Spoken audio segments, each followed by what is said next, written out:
माझ्या इथं सकाळी लोक जमली, त्याच्यामध्ये ऍफिडेव्हिट केलं, कोल्यांनी केलं, आमच्या भावकीने केलं, म्हणजे अशोकने, सगळ्यांनी बाकीच्यांनी केलं आणि शपथविधीला गेलो.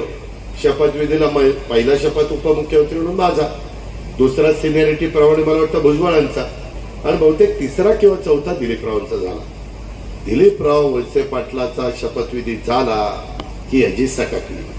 हे म्हणला की दादांनी ह्याला त्यांना मंत्रिमंडळात घ्यायला नको होतं, दादा एकटे जिल्ह्यामध्ये गेले असते तरी आमची कामं झाली असती, आपलं काय आता जमणार नाही.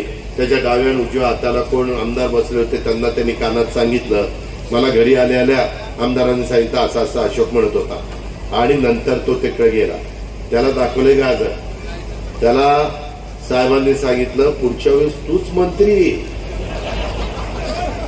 आता पुढच्या वेळेस मंत्री होण्याकरता त्यांनी कारखान्याची वाट लावली, बाकीच्या सगळ्यांची वाट लावली आणि मंत्री व्हायला निघाला. अरे पट्ट्या, तू आमदारच कसा होतो ते बघतो, मंत्री होतो का? याला अजित पवारनी एकदा मनावर घेतलं तर मी मतदारांना मी आमदार होऊन दिलं नाही.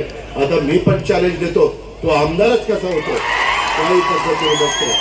मी पण लोकांना सांगेन की ह्याची खरी अवकात काय आणि आम्ही काय कामं केली, त्या पद्धतीनं